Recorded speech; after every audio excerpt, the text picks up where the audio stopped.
తాకట్టులో ఉన్న బంగారం అమ్మాలనుకునే వారి ఇన్ఫర్మేషన్ ఇస్తే దాని వాల్యుయేషన్ బట్టి మీకు కమిషన్ కూడా ఇస్తుంది గోల్డ్ హబ్. నమస్తే, వెల్కమ్ టు మనం టీవీ. నేను వలి. ప్రస్తుతం సర్వేల కాలం నడుస్తోంది.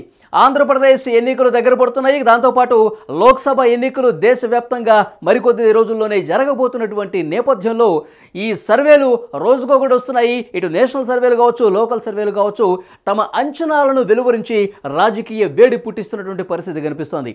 ఇప్పటికే చాలా జాతీయ ఛానళ్ల సర్వేలు కూడా బయటకు వచ్చాయి. కొన్ని అధికార వైసీపీకి ఆంధ్రప్రదేశ్లో పట్టం కడితే, మరికొన్ని మాత్రం టీడీపీ, జనసేన ఎట్టి పరిస్థితుల్లో గెలిచి తీరుతుందని చాలా స్పష్టంగా తమ అంచనాలను వెలువరించిన పరిస్థితి కనిపిస్తుంది. ఇప్పుడు ఇండియా టీవీ, సిఎన్ఎక్స్ ఈ రెండు కలిసి సర్వే చేసాయి. దేశవ్యాప్తంగా అంటే ఏ రాష్ట్రంలో ఎలాంటి పరిస్థితి ఉంది, ఏ రాష్ట్రంలో ఎక్కువ లోక్సభ స్థానాలు ఎవరు గెలుచుకోబోతున్నారు, తర్వాత అసెంబ్లీలు జరుగుతున్నటువంటి రాష్ట్రాల్లో కూడా అక్కడ ఎవరికి ఛాన్స్ ఉంది, ఏ పార్టీ అధికారంలోకి వచ్చే ఛాన్స్ ఉంది, ఈ విషయాలకు సంబంధించి దేశవ్యాప్తంగా వీరు సర్వే చేశారు. ఇండియా టీవీ, సిఎన్ఎక్స్ కలిసి చేసినటువంటి ఈ జాతీయ స్థాయి సర్వేలో కొన్ని ఆసక్తికరమైన అంశాలు బయటకు వచ్చాయి. ముఖ్యంగా ఉత్తరాదికి సంబంధించిన డీటెయిల్స్ వచ్చాయి. ప్రస్తుతం నేను దక్షిణాది రాష్ట్రాలకు సంబంధించి ఈ సర్వే ఏమని చెప్పింది, ఈ సర్వే ఎన్ని స్థానాలు ఎవరికి కట్టబెట్టింది, ఈ విషయానికి సంబంధించి పూర్తి వివరాలు మీతో తెలియజేసే ప్రయత్నం చేస్తున్నాను. ఇప్పుడు మీరు గూగుల్లో ఇండియా టీవీ, సిఎన్ఎక్స్ అని కొట్టినా సరే వాళ్ళు లేటెస్ట్గా రిలీజ్ చేసిన సర్వేకి సంబంధించిన డీటెయిల్స్ వస్తాయి. దక్షిణాది రాష్ట్రాలు తమిళనాడు, కేరళ, కర్ణాటక, తెలంగాణ, ఆంధ్రప్రదేశ్ ఈ 5 రాష్ట్రాల్లో ఎలాంటి పరిస్థితి ఉంది, ఈ 5 రాష్ట్రాల్లో ఎంపీ స్థానాలు ఆయా రాష్ట్రాల్లో ఎవరు ఎక్కువ గెలుచుకోబోతున్నారు, అలాగే ఆంధ్రప్రదేశ్లో పరిస్థితి ఏంటి, వీటన్నింటికి సంబంధించి పూర్తిగా దక్షిణాది రాష్ట్రాలైన ఈ 5 రాష్ట్రాలకు సంబంధించి క్లియర్ కట్గా తమ సర్వేలో ఏం తెలియందో ఒపీనియన్ పోల్ ద్వారా తమ అంచనాను రిలీజ్ చేశాయి. ఒక్కొక్క రాష్ట్రం గురించి నేను చెప్తాను, వీడియో చివరి వరకు చూడండి. ఆంధ్రప్రదేశ్లో ఎక్కువ ఎంపీ స్థానాలు ఎవరు గెలుచుకోబోతున్నారు, ఎక్కువ అసెంబ్లీ స్థానాలు కూడా ఎవరు గెలుచుకొని అధికారంలోకి రాబోతున్నారనేది చాలా స్పష్టంగా ఇండియా టీవీ, సిఎన్ఎక్స్ తమ ఒపీనియన్ పోల్లో రిలీజ్ చేసింది. సో ఒక్కొక్క రాష్ట్రం గురించి నేను మీకు ఇప్పుడు తెలియజేస్తాను. కర్ణాటక మొత్తం 28 ఎంపీ స్థానాలు ఉన్నాయి. కర్ణాటకలో 28 స్థానాలు ఉంటే బీజేపీ 22 ఎక్కువ స్థానాలు. కర్ణాటకలో కాంగ్రెస్ పార్టీ అధికారంలో ఉంది. అయినప్పటికీ కూడా ఎంపీ స్థానాలు మాత్రం భారతీయ జనతా పార్టీ మెజారిటీ సీట్లు గెలుచుకునే అవకాశం ఉందని చెప్తున్నారు.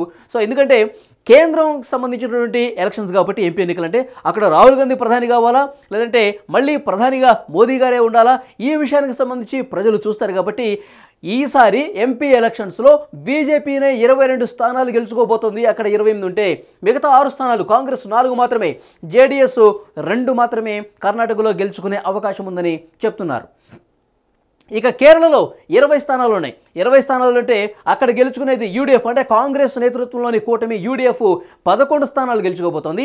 ఇక వామపక్షాల నేతృత్వంలోని ఎల్డీఎఫ్ కూటమి 6 స్థానాలు గెలుచుకోబోతుంది. బీజేపీ 3 స్థానాలు గెలుచుకోబోతున్నట్టుగా తెలుస్తోంది.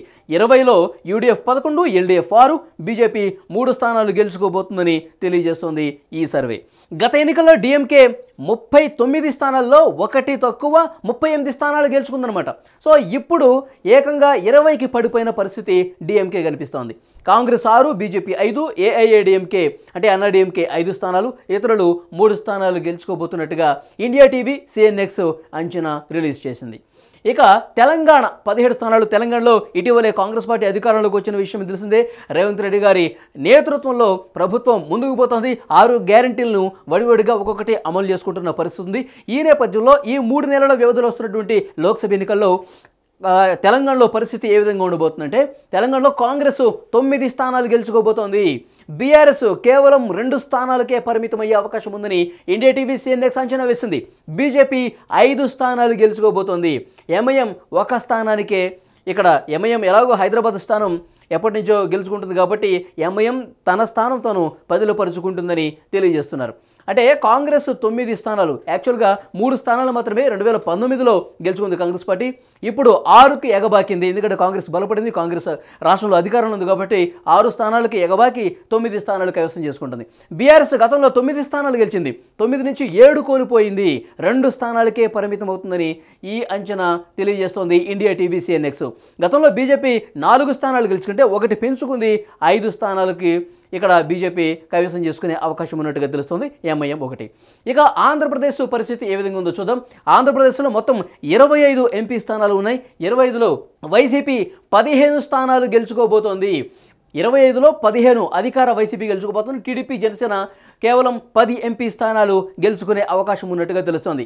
ఇక ఇదే పరిస్థితి కనుక ఈ ఎంపీ స్థానాలు 15 స్థానాల్లో వైసీపీ గెలుచుకున్నది కాబట్టి ఇదే ఆంధ్రప్రదేశ్ అసెంబ్లీకి కూడా రిఫ్లెక్ట్ అయితే ఎన్ని స్థానాలు గెలుచుకోబోతుందంటే వైసీపీ 120 స్థానాలు గెలుచుకుని అధికారంలోకి రాబోతుంది. విజయ దుందుబి అధికార వైసీపీ మళ్ళొకసారి అధికార పీఠాన్ని కైవసం చేసుకోబోతుందని దీన్ని బట్టి మనకు అర్థమవుతుంది. ఇక టీడీపీ జనసేన కేవలం 55 స్థానాలకే పరిమితమయ్యే అవకాశం ఉంది. సో ఇండియా టీవీ, సిఎన్ఎక్స్, జాతీయ నేషనల్ మీడియా చేసినటువంటి ఈ సర్వేలో మనకి తెలుస్తోంది అధికార వైసీపీని, ప్రస్తుతం అధికారంలో ఉన్నటువంటి వైఎస్ఆర్ కాంగ్రెస్ పార్టీని మళ్ళొకసారి అధికారాన్ని కైవసం చేసుకుంటుంది. 25 ఎంపీ స్థానాల్లో 15 గెలుచుకుంటుంది. అలాగే 120 అసెంబ్లీ స్థానాలు కూడా కైవసం చేసుకునే అవకాశం ఉందని చెప్తున్నారు.